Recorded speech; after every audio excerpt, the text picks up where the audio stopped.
Дэлхийн монголчуудын MJL радио 88.3-ыг сонсож байгаа сонсогч танд баярлалаа. 7 хоног бүрийн даваагаас баасан гарагт 9 цаг 10 минутанд танд хүрдэг Яманы махыг халуун дээр нураатай Hot Topics нэвтрүүлэг эхлэхэд бэлэн болсон байна. Hot Topics нэвтрүүлгийг 3 дугаар студиэс хөтлөгч Царай муутай Ари миний бие. За мөн Ааш муутай Аритай хамтран хүргэн. За найруулагчаар ундрах ажиллаж байна. Манай Hot Topics нэвтрүүлэгтээ бүрэн оноо бүтэн түүх хүрээтэй бүрэн скор аппликейшн хамтран ажиллаж байна. За мөн аялахад алс хязгааргүй 70 жилийн түүхтэй жуулчин компани аяллаа хөтөлбөрөөрөө хамтран ажиллаж байна. Өглөөний минь дарий сайхан амарсан уу? Өглөөний минь сайхан амарлаа, сайхан амарв уу? Сайхан амарсан. За Hot Topics нэвтрүүлэг бол таныг энэ хорвогийн асуудлаас мэдээнээс хорхогноос хоцроохгүй байх зорилготой. За дэлхийд даяар зөндөө олон үйл явдал өдөр болгон болж байгаа. Энэ дундаас хамгийн чухал нь хамгийн анхаарал татсан нь юу вэ гэдгийг илрүүлэхэд илүүдгүй. Үүнд бидэнд Google Trend гэдэг платформ тусалдаг. Тэгэхээр хамгийн их хайлттай байгаа яг одоо сүүлийн 24 цагийн турш хамгийн их хайлттай байгаа сэдвүүдийг бид нар гаргаж ирээд ярьдаг. Тэгэхээр өнөөдрийн сэдвүүдээсээ танилцуулаач. За өнөөдрийн хувьд би Америк нэгдсэн улсад галт зэвсэгтэй холбоотой одоо гэмт хэрэг халдлах дайралтууд ер нь их болдог. Галт зэвсэг нь хууль нь хатуу юм шиг хэрнээ маш сул байгаад байгаа юмс надад санагддаг л та хөндлөнгөөс харахад. За ийм нэг дайралт болсон тухай би эхний мэдээлэл хүргэх бол дараагийн мэдээлэл Дональд Трамп буюу манай ахтай холбоотой. Манай ах маань одоо Италид байдаг эгчтэй минь уулзжээ. Яа энэ чинь хоёулаа барууных. Харин тийм ээ. Ходи.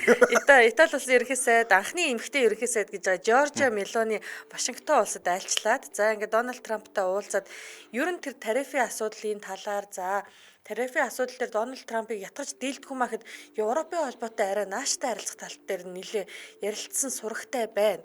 За энэ тухай мэдээлэл хүрэх бол үргэлжлүүлээд ерөнхий сайд нь Вашингтонд Дональд Трамп ахтай сүжирээд явж байгаа хооронд Италийн Неаполь хотод нэгэн одоо осол болжээ. Энэ осол маань манайхан ч одоо дүүжин тээвэр гэж яриад байгаа шүү дээ. Болно гэж яриад байгаа. За тэгвэл дүүжин тээвэртэй холбоотой осол болоод хүний амнаас ирсэн тухай мэдээлэл бол Итали хэлгүй англи хэлтэй орнууд дээр нэлээд орж ирсэн байна. За энэ мэдлэг хүргэн.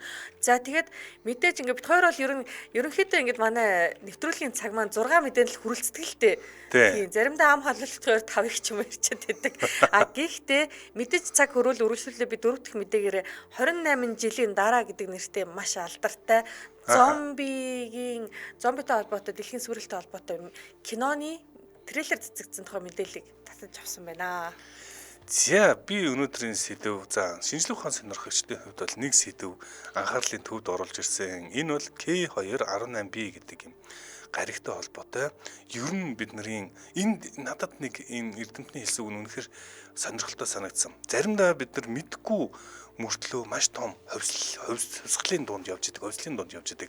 Интернетийг анх World Wide Web гэж гарч байхад хүмүүс нэг чухал биш мөртлөө энэ бидний амьдралыг өөрчилсөн шиг магадгүй бидний амьдралыг өөрчлөх нэг том нээлт яг одоо хийгдчихэд байна.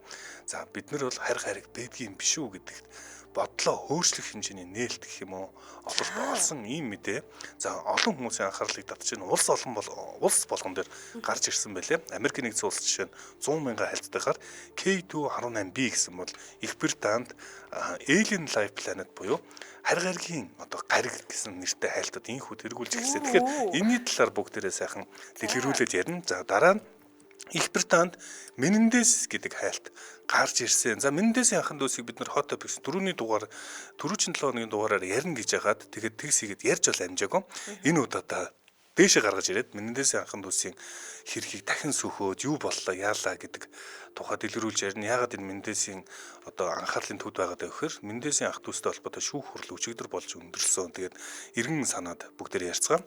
За Японд нэг сая хайлттайгаар Мизуки Итагаки гэдэг ийм хайлт гарч ирсэн. За Мизуки Итагаки энэ бол кино жүжиг дуучин үнэхээр авьяастай юм залуу харамсалтайгаар 24 наснда амьсгал хураалсан. Тэгээд амьсгал хураасан байдал нь бүр үнэхээр бас хэцүү гэх юм уу хэцүү байдалтай ингэж олдсон. Тэгээд энэнээс болоод Японд даяараа хайгаад байгаа юм байна.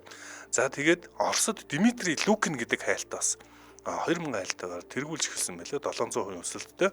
За энэ бас зэрлэг аргаар гэхдээ энэ хүнтэй ярихаас илүү Дом 2 гэдэг нэртэй реалити шоу орцоор гардаг гэсэн. Энтэй холбоотой мэдээллийг амжилт хүргэнэ гэж бодож байна. За эхний мэдээллийг За би эхэлнэ. За тэгэхээр Флоридагийн муж улсын их сургууль гэж сургууль байдаг. За Флоридад байдаг гэсэн үг шүү дээ. Талархаас хотод байдаг.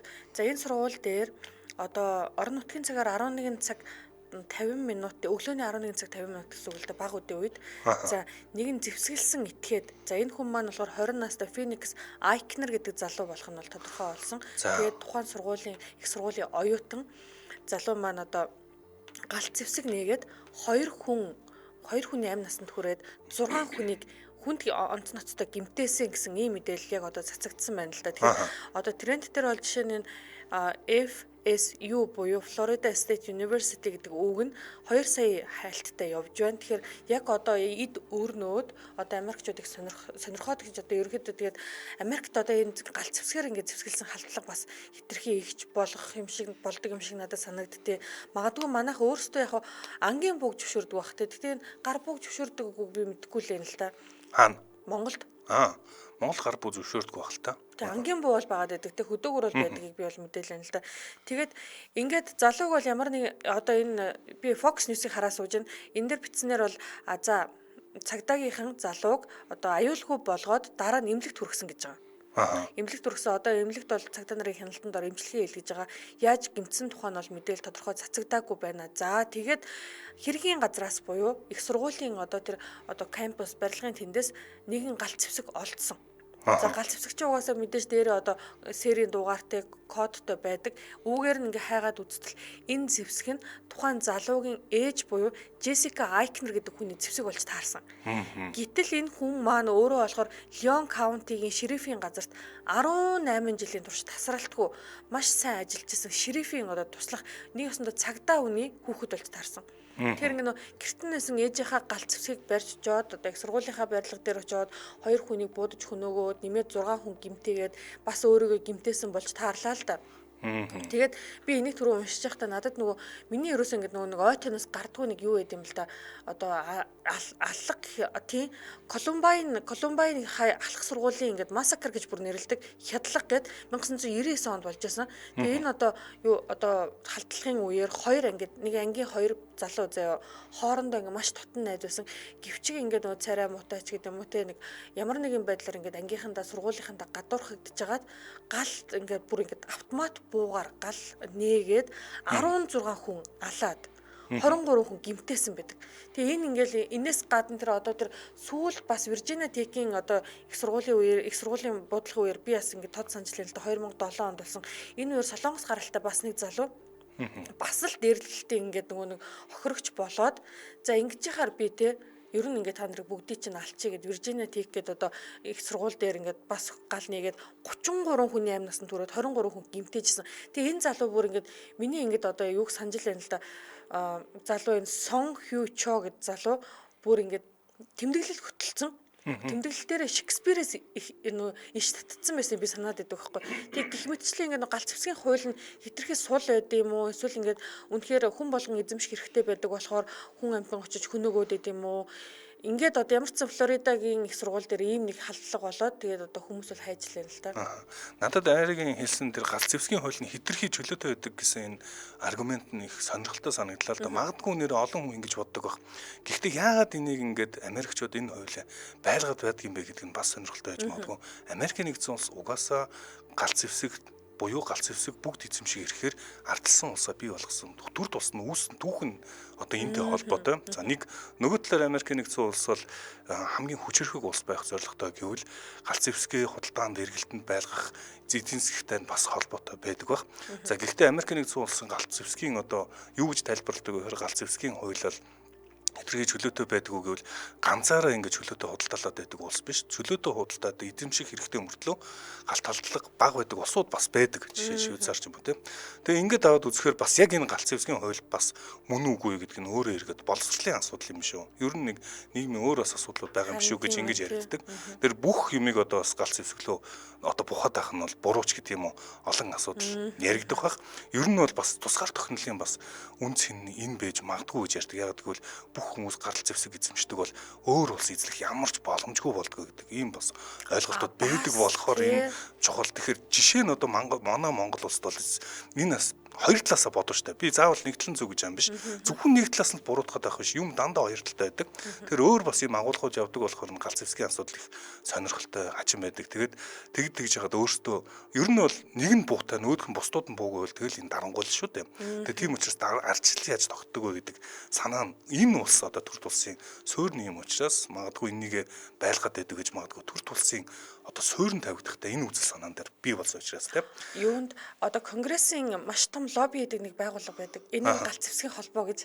Тэгэхээр ингээд ер нь бол энэ бол төр тулсын те ашиг сонирхол те тусгаар тогтнолын магадгүй ингээд нөгөө нэг үндсэн үнцийн суур явж байгаа. Яг чиний санаа бол бас л айхтар гоё орж ирлээ л дээ. Магадгүй би одоо эндээ нэг хөөх нэг бичгээ галц зэвсэг хэрэглээд ингээд хүн яаж ингэ ярьжсэн чинь чиний санаа бол үнэхээр супер орж ирлээ. За хамтран ажиллагчаа танилцуулъя. Манай нэвтрүүлэгтээ бүрэн оноо бүтэн түүхээрээ те бүрэн скор хамтран ажиллаж байна. За өмнө нь банк санхүүгийн байгууллагууд зээл олгохдоо хүмүүсийг Монгол банкны одоо харж ихсалт гэдэг лөө. Зээлийн одоо муу түүхтэй үгүйг ингээ хараад за муу түүхтэй байх юм бол шууд татгалздаг байсан. Одоо харин шинээр нэвтрээд байгаа бүрэн скорыг ашиглаж эхэлснээр одоо бүрэн зээл олгох шалгуур нь болоод байгаа. Тэгэхээр бүрэн оноо нь Монгол хүний санхүүгийн онцлог, зээлийн түүх, төлбөрийн сахилга баад, худалдан авалтын хэв маяг, байршил, торгуул зэрэг олон төрлийн мэдээллийг хиймэл оюунаар боловсруулад санхүүгийн найдвартай байдлыг үнэлдэг дэвшилт зээлийн онооны систем болоод байгаа. За бид нар өмнө нь хар цагаан гэсэн хоёр аргаар л хүмүүсийг үнэлдэг байлаа. Нэг бол хар, нөгөө бол цагаан. Гэтэл би энэ яг үнэндээ за баг цалинтай байж болно. Гэхдээ тогтвортой яг зээлээ цаг хугацаанд төлнө гэдэг бол энэ намайг илэрхийлж байгаа нэг үзүүлэлт мөн. Гэтэл яг зээл банк бол хар цагаанаар л хараад байдаг хүмүүсийг. Гэтэл энэ чинь хүн болгоны онцлог олон зүйл байна. Үнэхээр яг сахилга баттай үйл энэ ялдчгүй том үзүүлэлт мөн байгаад байдаг. Гэх мэтлэн үнэлж чаддгүйсэн бол одоо энэ болгоныг нь Монгол хүний онцлог, санхүүгийн сахилга бат бүгдийг нь оруулсан байдлаар Монгол инженерүүд бүтээсэн системээр инхүү таныг үнэлдэг болсон байна. Бүрэн оноо. Та тэгэхээр яах ёстой вэ гэхээр бүрэн скор гэдэг аппликейшнийг татаад авах хэрэгтэй. Ингээд үүн дээрээ өөрийнхөө зээлжүүлэх бүрэн скорын оноогоо та бүхэн үзээрэй. За одоо энэ банк болон банк бус байгууллага олон санхүүгийн байгууллагууд таныг бүрэн скор гэдэг энэ одоо оноогоор таныг үнэлдэг болсон байна. Тэгэхээр одоо өмнө нь те за ингээ хар түүхтэй юм чинь ингээ татгалздаг байсан бол магадгүй та бүрэн скор дээр 800 авсан оноотой байх юм бол танд ихэнх байгууллагууд яг ихний байдлаар таны одоо танилцуулагдаад байгаа ихний байдлаар зээл олгож эхлэх гэсэн үг үстэй тий. За тэгэхээр бүрэн скороо татаад аваарай. Хүн болгон өөрийн оноогоо мэдснээр өөрийн зээлийн оноонд анхаарч юун дээр би анхаарах ёстой, яавал өөрийн оноогоо сайжруулж болох вэ гэдэг мэддэг болно. За ийхүү та өөрийнхөө оноогоо хөгжүүлж явах бас боломжтой болох нь. Энэ таны санхүүгийн ирээдүйн баталгаа, таны одоо нэрийн хуудас байх болно. За 75 гэдэг дугаар руу залгана. 75 гэдгээс дэлгэрэнгүй мэдээлэл авнаа. Тэгэхээр бүрэн оноо бүтэн түүх, бүрэн скор манай нэвтрүүлэгтээ хамтран ажиллаа. Баярлалаа. Баярлалаа. За Hot-Topics нэвтрүүлэг хүргэлжилж байна. За бүгдээр нэгэн сайхан сэдвлөө одоо үсэрцгэн. Энэ бол шинжлэх ухаантай холбоотой гайхалтай гэх юм уу сонирхолтой бас яриа бүгдээр өрнүүлэх гээд хийчээ. Энд чамаг крашлдаг нэг хүнээс комент иржээ. За арайгүй суудлаа буцаажээ гэж байна. За буцаад дараагийнхаа суудал дээр суух юмар энэ да. За түр байж. Чи бити яриа таслаад яа. Дараг нь ороод ирдэг шүү. За уучлаарай. Ийм л байна. Хариулт болсон уу? Сандлаас газар сууж байгаа. За дэлхийн анхаарлын төвд K218b гэдэг ийм гариг анхаарлын төвд өөрчлөсөн. Тэгээд энэ бол 2015 онд нэгдэжсэн гариг юм билээ. За гаригууд чинь амьдралдаа байдаг. Ер нь дэлхийн хорвоо ертөнцийн дээр бид нар ганцаарч бид нар ч хунхын чинээ тоос. За энэ одоо том хорвоо ертөнцид өөр амьдралтай гариг байна уу гэдгийг сонирхоод хүмүүний сониуч зангаараа бид нар судалж эхэлсэн юм. Тэгэд бид нарт баг багаар ингээд судалдаг зүйлс ингээд сайжрал яваад байна л та. За Кеплер гэдэг дурангаар бид нар оддыг тойрж иргэж гаригууд нь яг ингээд ус шингэн ус байх боломжтой гариг үгүй гэдгийг тодорхойлдог болсон. бүр маш нарийн технологи гэдэг. Яг тэр наривчлал нь бол яг ингээд үзэхээр өмнө өнгөрж байгаа одоо оддын ингээд жижигхэн сүйдэрлэлтийг нь маш мэдрэгээр тооцоод энэ гариг тийм жинтэй байна, тийм зайтай байна гэдгийг тооцоод энэ устай байх од нь бол ийм халуун байгаа, энэ устай байх магадлал тийм устай байгаа гариг гэн гэдгийг олж илрүүлдэг. Энэнийг бол Кеплер гэж одоо Кеплерийн дурангаар тогтоодог болсон. За ингээд 2021 онд бүгдээрээ санаж байгаа Джеймс Веб гэдэг. За одоо орчин цагийн хүн төрөлхтний хамгийн хүчрхэг дуранг бүтээсэн. Энэ дуран гайхамшиг бүтээж эхэлж байна. Ямар гайхамшиг бүтээж байгаа гэхээр одоо бид нар холцсон байгаа энэ гаригуудын агаар мандал доторх бодисууд нь ямар байгаа гэдгийг баримжаагаар бид нар мэддэг болоод байгаа юм байна. Тэг хүн амьсгалах боломжтой үгүй юу гэж тооцох нь шүү дээ. За хүн амьсгалах боломжтой үгүй юу дээ биш. За одоо бүгдээрээ бас нарийн жоохон нарийн юм руу орж ирж магадгүй. За тэгэхээр K218b гэдэг бол 15 онд олдсон гариг гэсэн ийшээ Джеймс Веб телескопын ийм инфраред буюу хит улаан туяагаар тэр нөгөө агаар мандлынх нь тогтцыг олох аргачлалаараа ажиглаж эхэлсэн. За тэгээд юу олж мэдсэн бэ гэхээр энэ гариг дэлхийгээс хэд дахин илүү диметил сульфид буюу диметил сульфид, дисульфид гэдэг ийм бодисыг агуулад байна. Энэ бодис нь ямар очтой гэхээр за бодисууд бол задардаг шүү дээ. За байгаль гэдэг бодисууд байдаг. Харин байж хад хурдан задардаг бодисууд гэж байдаг. Хурдан задрах буюу энийг ийм бодисыг бий болохын тулд заавал ямар нэгэн органик одоо юугаар органик үгүй органик одоо юу урвлаар заавал бий болгох гэсэн. Өөрөөр хэлбэл энэ K218 гэдэг гариг бол маш их хэмжээгээр DMS буюу диметил сульфидыг агуулсан байна. Энийг бий болгохын тулд нэг бол фитопланктон буюу манай хүчил төрөгчийг боловсруулдаг нялцгай биетүүд эсвэл бактериуд л бий болгодог. Тэгэхээр хэрвээ амьд бит байхгүйсэн бол задраад алга болчихно. Гэтэл их хэмжээгээр агуулж байгаа нь энд ямар нэгэн байдлаар одоо бактери юм уу одоо амьд биед амьдрал байх нь бараг гарцаагүй байна гэдэг санаа хэлж байна. Гэхдээ эрдэмтэд маш бүр нарийн бүр үнэхээр гайхмаар 99.7% баталгаатайгаар бид нар хэлж байна. Гэхдээ бид нар хангалттай биш. Бид нар 5 сигма буюу 99.9% итгэл хэрэгтэй. Гэтэ ямар ч үсэн 99.7% магадaltaар бид нар энд ямар нэгэн байдлаар диметил сульфид байна гэдэг бол амьдрал байна. Амьдрал бол бидний бодож байснаас маш өргөн дэлгэр юм байна гэдэг ойлголтыг инхүү одоо ярьж байгаа. За тэгээд одоо ингээд л яриад эхлэнгүүт 2-3 асуудал анхаарлын төвд орж байгаа юм л да. Ер нь одоо улсын одоо бидний ашиглаж байгаа дуран гэдэг ямар гайхамшигтай юм бэ. 2030 он дахиад нэг одоо супер дуран ашиглалтанд орж байгаа. Ингээл бид нар хайж байгаагаар ер нь орчлын ертөнцтэйгөө ертөнцийг харах үнцэг маань өөрчлөгдөнө. Бид нар энэ дэлхийд дээр энэ хорвоо ертөнцөөр ганцаархна гэж боддог гэсэн бол тийм биш юм шиг байна. Бид нар бол энэ тэнд амьдрал байдаг юм шиг байна. За энийг бид нар бүр сүүлийн үед 21 онд гаргасан Джеймс Веб дурангаар инх олцоод за тэгээд шинжлэх ухааны одоо хүрээлэл гэж ярьдаг сонирхчдын дунд за амьдрал байвал ямар байх вэ? Амьдрал байна гэдэг чинь юу гэсэн үг вэ? Бид нар ганцаараа биш юм шиг байна. Тэгвэл бид нар ертөнцийг яаж харах вэ гэж нэлээд тийм гоё тийм одоо өрнөл явагдаад байгаа юм байна л да. Энэ гэхдээ үнэхээр сонирхолтой байна л да. Одоо би жишээ нөгөө үзэхээс нааш итгэдэггүй төрлийн үнэлэлтэй. Тэгэхээр одоо нөгөө магадгүй би амьдын унаасанда хараа хэргийн хүн гэж үзэхгүй л ах. Гэхдээ яг ингээд мэдээллээр нь ингээд янгууд амьд биет байгаа нотлогдож гинэ гэдэг чинь 99.7 гэж бүр супер эстэй тий. Тий. Гэхдээ тэр бол мэдээж оюун ухаанд амьд биет байгаа юу гэдэг тусдаа асуудал. Амьд биет бол ямар ч болсон бактери юмсан хаасаагүй их түгээмэл байдаг юм байна. За тэгээд энэ тэнд хаа нэгт магадгүй яг хоёулын шиг ингээд олон юм хоб бандж байгаа. Одоо ертөнц байхыг бол үгүйсэхгүй л юм байна. Бидний тухай тэнтний дэлхийгээд нэг гариг дээр байх шиг байлаа. Гэхдээ энэ бас нэг онцлог байна. Энэ одоо Джеймс Веб-ийн гаргасан энэ шинэ төхөөрөмж нь бол юу? Ийм дэлхий шиг жижиг гаригуудыг илрүүлж чадахгүй. Энэ K218b бол дэлхийгээс юугаар эзлэхүүнээрээ бол 2 дахин ийм өргөн радиустай. Гэхдээ 8 дахин хүнд ийм том гариг байгаа. Усан гариг, том гариг байгаа. Ийм гаригуудыг л одоогоор илрүүлж байгаа юм билэ. Наачаас үнэхээр сонирхолтой мэдээлэл байлаа. За дараагийн мэдээлэл рүү орцгоё. За дараагийн мэдээлэл Дональд Трамп буюу Америкийн нэгдсэн улсын 47 дахь ерөнхийлөгчтэй холбоотой мэдээлэл байна. За тэгэхээр Итали улсад 2022 онд сонгуул болоод за энэ улс түүхэндээ анх удаа эмэгтэй ерөнхий сайдтай болсон. Тэгэхээр Жоржиа Мелони гэдэг 48 настай эмэгтэй Италийн төрийг яг одоо тэргүүлж байгаа. Тэгэхээр баруунч үзэлтэй энэ бүсгүй маань өөрөө Ерөнхийдөө бол одоо улс төрийн үзэл баримтлалын үед Дональд Трамп рах уу гэж хэлж болно л доо. Тийм. Хит баруун гэж бас яриад байна. Хит одоо ерөнхийдөө бол хит баруун болчиход байна л да тийм. Уг нь бол баруун ч гэжсэн чинь хит рүүгээл ороод байна. За тэгэхээр Жоржиа Мелонигийн хувьд яг одоо Вашингтон хотод төрийн одоо өндөр дээд хэмжээний айлчлал хийгээд явж байна. За тэгээд энэ үеэр Мелони Трамп хоёрын айлчлалыг бас дэлхийн олон улсын хэвлэлүүд их сонирхоод байгаа хэсэг маань Дональд Трамп тариф тогтоосон. Тарифын дараа Вашингтонд буюу Америк нэгдсэн улсын хөрсөн дээр хөлөө тавьж байгаа анхны Европын удирдагч болж байгаагаар их онцлогтой байгаа.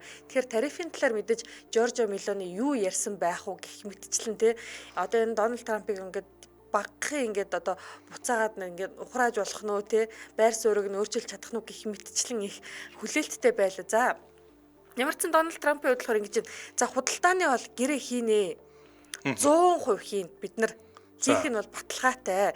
Гэхдээ энэ гэрээ бол хин хиндэ халбалгүй, хин хиндэ хожоотой шудраг гэрээ байх болно гэдэг мэдээллийг хийсэн. Тэгэхээр ингээд Мелонигийн хувьд болохоор ингэж хэлсэн л дээ. Одоо энэ би BBC-гийн мэдээг хараас сууж байна. Бүгдээрээ барууныг дахиад агуу болгоцгоно. Нэг малган дээр орж эхэлж байна. Тэгэхээр одоо нэг Дональд Трамп маань өөрөө Америкийг дахиад агуу болгоно гэдэг үгтэй шүү дээ. MAGA буюу Make America Great Again гэдэг байгаа шүү дээ. Тэнгүүд одоо Жоржиа Мелонигийн хувьд болохоор за барууныг ингээд хамтдаа агуу болгоё гэдэг байр суурийг илэрхийлж байгаа. Тэгэхээр Трампын хувьд Европын холбооны эсрэг 20% тариф тогтоогоод байгаа. Тэгэхээр яг энэ тарифын хувьд болохоор Европын холбоонд одоо хор хөнөөлтөйгийнхөө хэрээр Америк нэгдсэн улсад буцаад өөрсдөд нь хөнөөлтөй гэдэг Мелони болохоор Вашингтонд ирэхээс өмнө өөрөө бас байр суурь илэрхийлээд байсан л та. Тэгэхээр яг ингээд одоо бүрэг гарагт болсон хэвлэлийн баг хурлын үеэр хоёр улсын ерөнхийлөгчдөөс за тий тарифын асуудал дээрх байр суурийг асуусан. Гэхдээ миний ойлгосноор болохоор яг энэ цагаан ордонд болсон хэвлэлийн баг хурлын үеэр яг барууны хэвлэлүүдийг оруулсан болов уу гэж би бас бодлоо л доо. Мэдээлэл хардлаа гэж тий. Тий хардлаа л та. Тийм. Тэгэхээр ингээд өмнө нь болохоор Их Британий ерөнхий сайд Кэр Стармер ирэх үеэр ерөнхийлөгч Дональд Трамп нэлээд баяртайгаар ухтаж авч байсан. Бас энэ Жоржиа Мелони дээр болохоор ингээд одоо найр тавьж яана гэдгийг BBC онцлсан байна. Илүү их ингээд тухтай баяртай. Магадгүй өөр хүмүүс дээрээс тийм тухтай байдгүй юм шиг байна шүү дээ. Бодвол нь жоохон гидийдэх ч юм уу те.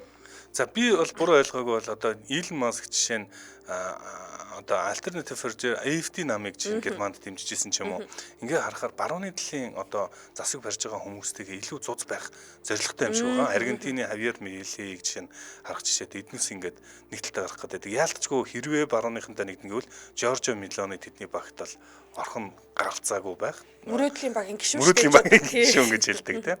За тэгээд эднээс ходий байгаад байгаа юм байна. Энэ тарифын асуудал бол олон нийтийн анхаарлын төвд байна. Хятадын өчигдөрхөн би харсан зарим баруун дээр 245% тариф тогтоосон гэсэн мэдээлэл сүүлж явж байлаа.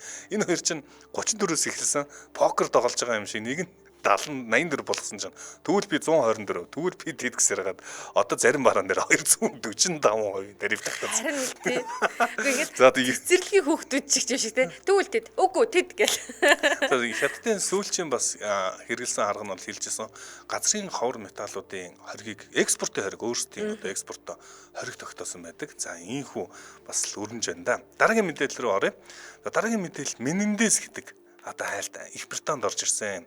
За энэ Menendez гэдэг нэр одоо бүгдээрээ маш дэлгэрэнгүй ярина түрүүчийн дугаараар ярина гэдэг амжаагүй байгаа. Menendez-ийн ахын дүүсийн хэргийг ярина. Яагаад энэ хайлтанд орж ирсэн байгаа вэ гэхээр Их Британд 50000 хувийн хайлтаа өчигдрөөс эхлээд хайлт нэхэлсэн байна. Яагаад гэхээр өчигдөр Menendez-ийн ахын дүүсийн нэгэн шүүх хурал болох ёстойсэн. За ерөнхийдөө болсон гэж хэлж болно. Эхлээд Menendez-ийн ахын дүүс гэж юу вэ гэдгийг бүгдээрээ эргээд санацгаая те. За санаж гэнэ үү? Ари юу санаж гэнэ? За аав нь маш хатуу чанга хүн байсан. Тэгээд хоёр хүүгээ их дарамталдаг. Ялангуяа одоо найруулагчийн зураг нөхцөн байгаа халдсан хүү нь харагдчихлаа л да. Одоо Лайл нь илүү, Кайл нь илүү. Энд чинь ямар нэртэй вүлээ? Эрик Лайл гэдэг хоёр нэртэй ахын дүүс байгаа даа. Лайл гэдэг залуу нахада. За яагаад халзарсан бэ гэдэг нь аавынхын дарамтшилтаас болоод өс нь унжихлсан байлээ. Хэрвээ тийм бол Эрик юм байна тий. Ах нь бол за тэгээд одоо миний санаж байгаагаар болохоор би яаж мэдээд байна гэхээр хоёул нэг ярина гээд энэ тухай бараг өөр нэвтрүүлгүүд дээр орсон байж магадгүй юм байна. За. Магадгүй цуврал нь гарахад сонсдог урлагаар би зохиолын бичсэн юм шиг байна. Би санаад байгаа. За ингэсэн Мендесийн ахын дүүс 18, нэг нь 18 та, нөгөөд нь 21 настай байхдаа 1989 онд Беверли Хиллс буюу Беверли хамгийн баяжуудын бас амьдардаг. Солонгос байдаг Ганнам гэдэг шиг л манахны зайсан ч гэдэг шиг. Манахны зайсан. Гэдэг шиг ийм баян газар амьдардаг энэ баян айлын хоёр хүү аав ээжигээ хэрцгийгээр алсан хэрэг болсон. За ингээд энэ хэрэг бол ингээд тухайн үед 14 сая доллар аваад эднээс бас яг яасан мэн энэ ахын дүүс аав ээжигээ алчаад тэгснийхээ дараа шууд мөнгөөр аваад баахан казино очиж тоглоод хүүхэн шухандаа даригтаарсан ингээд нэг хэсэг байсан юм байна. Тэгээд баригдаад шорон зуугаад насаараа хорих ял авсан. Насаараа хорих ял авсан байж байгаад өчигдөр болсон шүүх хурал нь магадгүй энэ хэргийг дахиж сөхөх шаардлага гарсан. Яагаад дахиж сөхөх шаардлага гарсан бэ гэхээр энэ ахын дүүсийн тухай Netflix-ийн кино гарсан. TV-ийн зурлууд гарсан. Энэ дээр өөрсдийнх нь тухайн үед 89 оны тухайн үед болж исэн шүүх хурал дээр ашиглагдаагүй баримтууд нь гарч ирээд эхэлсэн. За яг зөв. Тэгэхээр тухайн үед бол ингэж ярьж байгаа. Энэ ахын дүүс бол зүгээр л ирэхээрээ хатсан тэнэг хоёр бацаан аав ээжийнхээ мөнгөний төлөө аав ээжигээ бүрлэгчлээ гэдэг өнцгөр нь шүүх хурал явагдсан байл та. Гэхдээ Netflix-ийг хэрэв та Мендесийн ахын дүүсийн киног үзчихсэн бол энэ бол тийм биш. Бас илүү нарийн өөрийгөө хамгаалах нүүдэл байсан гэдэг утгаар нь тайлбарлах гэж оролцсон. Дефенс механизм гэсэн. За тэгээд юу гэж одоо энэ ахын дүүс тайлбарлсан бэхээр аав нь за түрүүн айрыг хэллээ. Одоо зоддог байсан, хатуу байсан гэдэг. Тэр түүнээсээ гадна бэлгийн хүчээр хилүүлдэг байсан. Хүүгээ бэлгийн байдлаар бэлгийн мүлжлэг хийдэг байсан гэж ингэж өөртөө тайлбарласан. Гэхдээ хамгийн гол нь тэрийг батлах баримт байгаагүй мэл, нотлох баримт байхгүй байсан. Тэгсэн чинь сүүлд нөгөө ТV цувралуудаар Анди гэдэг одоо юу лугаа үеэл рүүгээ биччихсэн захидлын тухай кинон дээр гаргасан чинь нэр тэр захидал байгаа штэ гэдэг тэр захидлыг нь олоод буцаагаад тэр хэргийн баримт болгож ашигласан. Ийхүү буцаад магадгүй Мендес ахын дүүсийг чөлөөлөгдөх одоо нотлохоо болж магадгүй гэд одоо шүүх хурлын дахин ингээд явагдаж байгаа. За ихтэй шууд суллагдана гэсэн үг бол биш. Эхлээд эн чинь нөгөө нэг процессынхаа дагуу даваануудыг давах хэрэгтэй өчигдөр шүүх хурал байсан боловч сар гаруй хойшилсон гэж ярьсан байна. За тэгээд тэр надад тэр бичиг захиа нэг сонирхолтой санагдлаа л да. Энэ захийг нь би зүгээр сонирхоод уншиж үзсэн. Гараараа бичсэн захиа 3 хуудас захиа байдаг юм байна. Энэ дээр юу гэж хэлсэн бэ гэхээр сайн уу одоо Анди заримдаа би чамд янз янз юм хуваалцмаар санагдах юм аа.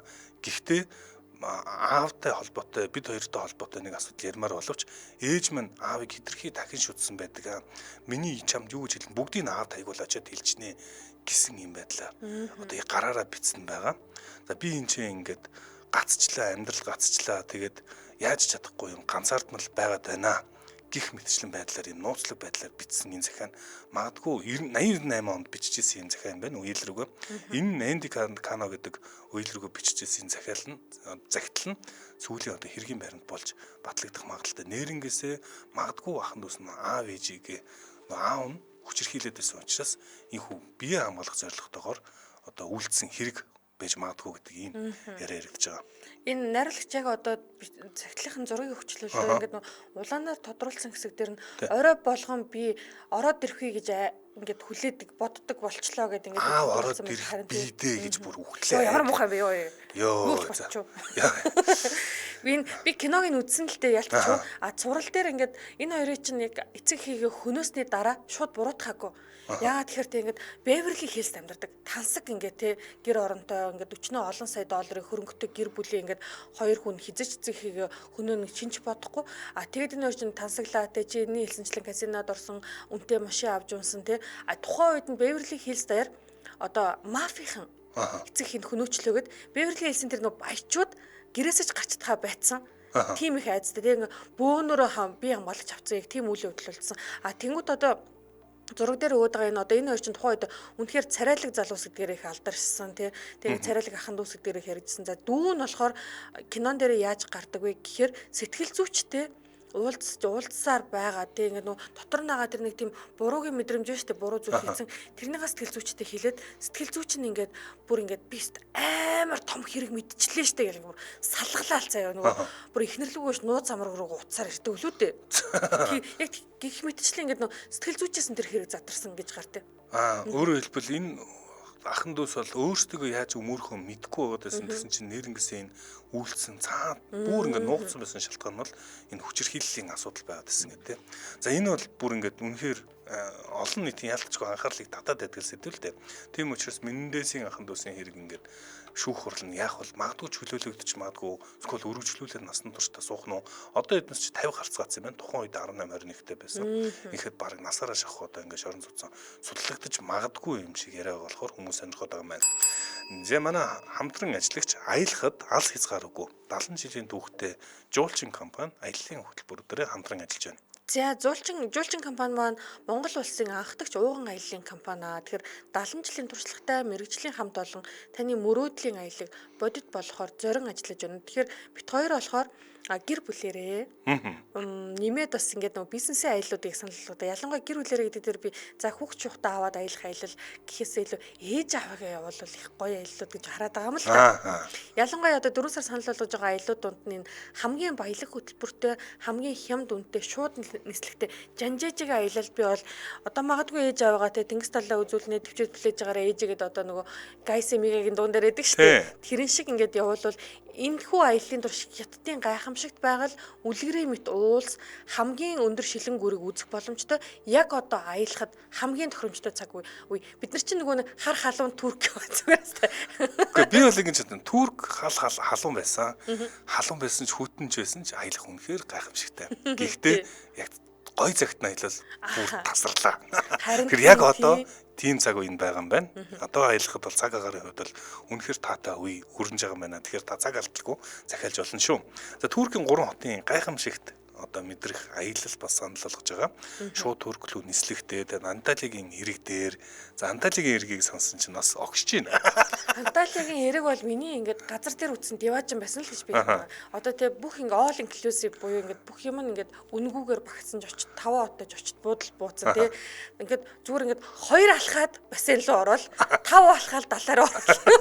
Яг тэгсэн шүү дээ. Тэг бүр болохгүй болохоор энэ чинь ингээд гой газар очихоор хүн аймард юм байна. Далаа хэрэг дээр аригу ганцаараа суужсан. Үгүй чинь цэцэг байсан. За ингээд Анталия, Памуккалиагийн халуун арашаа Стамбул гэж гайхамшиг түүхэн одоо хүн төрөлхтний хэмжээний том түүхэн хотуудын дурсгалт газруудыг үзэх танд бас боломжтой. Нислэгийг аяллыг санал болгож байна. За хэрвээ та гэр бүлэрээ тухтай, сайхан гэр бүлэрээ нэг халуун оронд бас далаад баймаар байвал Фукокийн арлын шууд нислэгтэй аяллыг бас санал болгож байна. За энэ бас үзэх юм нэлээд ихтэй. Win Wonder Park, Ocean World, шүрэн хар, сафари амтны хүрээлэн хотын аялал. За Венецийн гэрлийн шоу зэрэг үзэх юм ихтэй. За бизнес аялал хэмээр байвал Гуанчжоу хотын Кантон Фэрлүүд бас шууд нислэгтэй аяллыг бас санал болгож байна. Газрын дэважин Хайнаа. За арлын шууд нислэгтэй аялал бас байгаа. За ингээд аяллалын одоо үндэ нислэгийн тий зонгоцны буудлын такс хөтөлбөрт багтсан зочид буудал хөтөлбөр цаагдсан хоол үзүүрүүд бүгд багтсан байна. Аяллалын бас иж бүрэн даатгал хамрагдсан байна. Яг одоо та 7288 12 гэдэг дугаараас мэдээлэл аваарай. 7288 12 12. За жуулчин компани Facebook хуудас руу ороод бас лайк дараад мэдээллийг аваарай. Жуулчин компани бол 70 жилийн туршлагатай. За аялал одоо бүр яг хөтөлбөрийн дагуу явагддаг. Найдвартай, аялагч бүр иж бүрэн даатгалд хамрагдсан. За дээрэс нь банк болон аппликейшн зээлтэй учраас төлбөрийн уян хатны нөхцлөөр та бас аялалд хамрагдах боломжтой шүү. Одоо аялаад дараа төлөх боломжтой гэж байгаа тийм.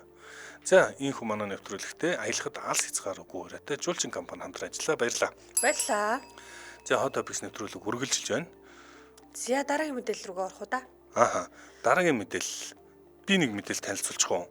За одоо та дарах шүү дээ. За би дугаал сууж байна. Би нэг мэдээллийг орхичиж магадгүй гэж бодоод ингээд. Орос руу бүгдээрээ эхлээд очив. 2 ийм аимшигт хэрэг болсон. Гэхдээ зөвөр сонирхолтой учраас хүмүүс сонирхоод байгаа юм байна. Москвад Дом 2 гэдэг тийм реалити шоу байсныг санаж байна. Манай Монголын миний гэрээг Дом 2-оос аваад явуулсан гэж боддоо шүү дээ. Ерөөсөө яг бидний реалити шоу гэдэг бас гарч ирээгүй байхад л хамгийн анхны реалити шоуг үзүүлж Дом 2 гэж алдартай орсон реалити шоу байдаг. Шүүслэг. За энэ одоо реалити шоуны оролцогч Дмитрий Лукин одоо алуулсан байдалтайгаар олдсон байна. За тэгээд энэ бүр ингээд аимшигтай 50 удаа хутгалуулсан гэсэн ийм аимшигт хэрэг гарсан байна. Тэг яагаад хүмүүсийн анхаарлыг татаад байгаа юм гэхээр Дом 2 өөрөө хараалтай гэж яригддаг болсон юм байна. Дом 2-ын оролцогч өгч байгаа анхны тохиолдол биш юм байна. За жишээ нь өнгөрсөн жил гэхэд Ливерж Кападоно гэдэг хүн бас зүрхэн зогссныхаа дараа 40 хоногийн дараа олдчихсан юм тохиолдол байгаа. Гэхдээ энэ хэрэг 1 биш, 2 биш, 15 оролцогч, Дом 2-ын оролцогч энэ хүн амар хатаа юм байна. Дом 2. Энэ реалити шоуд орсон хүн болго нэг тийм хараал шиг юм байдаг шүү дээ. 15.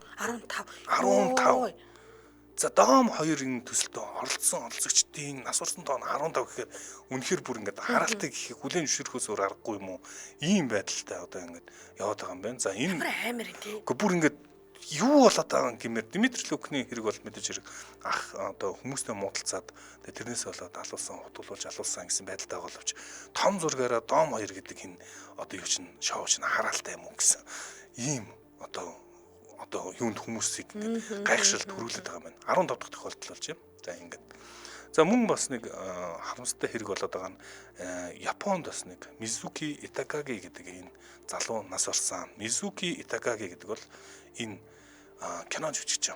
За дуучин Milk гэдэг алмаш алдартай хамтлагийн дуучин. За кино жүжигчин ийм залуу. За ингээд энэ одоо гэр бүлийнхэн нь Мизукиг нас орсон тухай Instagram дээр мэдээлэл тавьснаар нас орсон батлагдсан юм байна. Тодорхой болсон юм байна. За энэ залуу одоо ууг нь бол бүр ингээд үнэхээр ависта залуу юм байна. Үнэхээр ависта залуу энэ зөвхөн ганц кинон тоглоо зогсохгүй дээрээс нь дуучин за алдартай дуучнаас гадна энэ юуны маш ависта тамирчин юм байна. Морин спортоор хичээлдэг элдэн одоо сэлмийн спортоор хичээлдэг хүл бөмбөг сэлэлт марафонд хүртэл гүйдэг. За ийм одоо Японы ард түмний бас хайртай хүү болсон нэг залуу ингээд нас барсан гэснээр сая хүмүүс хайгаад дахин ороод байгаа юм байна. Сайн нөгөө Дом Water юу найруулагч зураг өгөөд яг авчлаа л да. Юу яаж вэ? Голоос олдсон, өндрөөс унсан, замаас олдсон гэх мэтчлэн нөгөө ингээд хин яаж өгсөн тухайн ингээд юу харагдаад өнгөрлөө л да. Тэгээд үнэхээр хөөхөн хүүхнүүд харагдаад өнгөрлөө. Тэгээд би ингэж боддог байхгүй юу? Монголд хэрвээ реалити шоу яваад би орвол би холионо гэж боддог байхгүй юу? Холионо? Тий. Би зөв хутгах нь. За. Тий. Хин ч намайг хор найруулж байгааг мэдгүй би хутгах нь гэж боддог байхгүй юу? За. Тэгээд ингээд сая Дом Дувааг сонсон чи би Дом Дувааг үзэж өссөн хүн байхгүй юу? Бүр үнэхээр шүүслэг би хизээч ингээд нөх хүмүүс ингээд тий баггүйгээр амьдрах амьдрал ингээд тогтмол хараа хяналтын дор ийм байд юм уу гэдэг Дом Дуваагаас л би үзээд би тэр барууны соёл руу тэгж эрт ороогүй Оросын Дом Дувааг бол би бүр баг байхасаа л үзсэн одоо өсвөр насны сошиг шүү дээ. Яг ингээд найруулагч зургийн буцаад өгч тэ өндрөөс унсан зам дээрээс олдсон осгосон гэж нөө тэгээд нэмээд бас голоос олцсон гэхмэл ингээд айгүй хөөхөн хүүхнүүд харагдаж байгаа байхгүй. Тэгээд одоо энэ залуу болгоор 50 удаа хутал ёо бүр ингээд амар санагдчихлаа бүр нэрнгэсэл хараалтай юм шиг. Би бол одоо 15 гэдэг тоог харчаад аман гагаад за 4-5 байвал одоо хүмүүс хараал гэдэг. 15 улаа ингэж өнгөрөн гэдэг одоо үнэхээр сонин одоо тохиолдол гэж хэлэхэд хэцүү юм байна те. Энд нэг түрүүний сэтгэл хэрэгцэн байсан. Японы Нара мужаас Чингис хааны ургийн бичиг олцсон гэдээ байсан тэрний мэдээлэл байна уу гэд ирсэн байна л да. Энэ өчтөр Монголын сайтуудаар явцсан. Одоо манай MJL радио болохоор Монголын сайтуудаар яваагүй мэдээллийг хүргэхийг илүү төлхөө хичээдэг болохоор дөрвөн зүгэн шуган ч юм уу hot topics ч юм уу яг халуун дээр нь хүргэдэг болохоор Монголын сайтуудаар нэлээд явчихсан байгаа болохоор энэ мэдээллийг бас барьж аваагүй байгаа шүү гэдэг тайлбарлая. Ер нь яг Google Trend-ийг ашиглаж байгаа болохоор дэлхийд даяар бас улс орнд бол тийм уул хайлт бол бий болж хараагүй. Тэгэхээр одоохондоо тийм мэдээлэл ороогүй байх шиг үнэ. Би зүгээр хэрэг болгоод нэг ганцхан мэдээлэл нэмчий гэж болох уу дарга. Та чинь дарга юм шиг. Би дарга байлаа. Бүр даргын судал.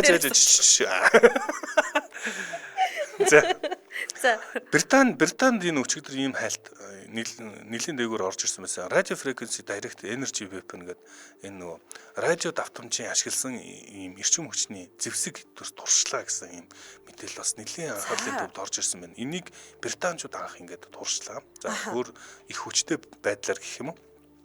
Одоо үед дайны талбар шал өөр болсон. Хуучин шиг одоо танк манк сонирн биш болчиход байна. Яг тэгэхээр танк ч одоо жишээ нь T-72 сая долларост наашгүй.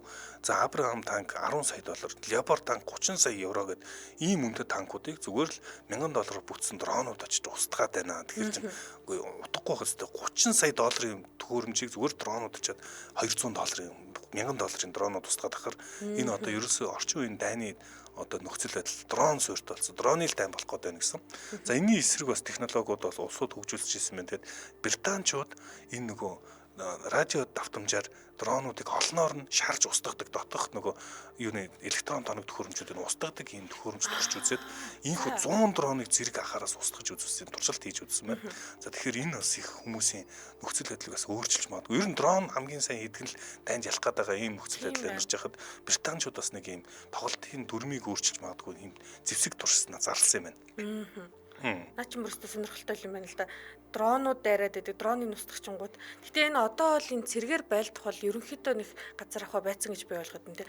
Яг нөгөө хотуудыг эзлэх тал дээр бол цэргийн одоо тий талбар дээрх дайм бол хэрэгтэй. Гэвчиг зэвсэглэлийн хооронд зэвсэглэлийн ингээд дунд бол маш их ингээд өрсөлдөө өрнөд байгаа юм болов уу гэж хараад байгаа шүү.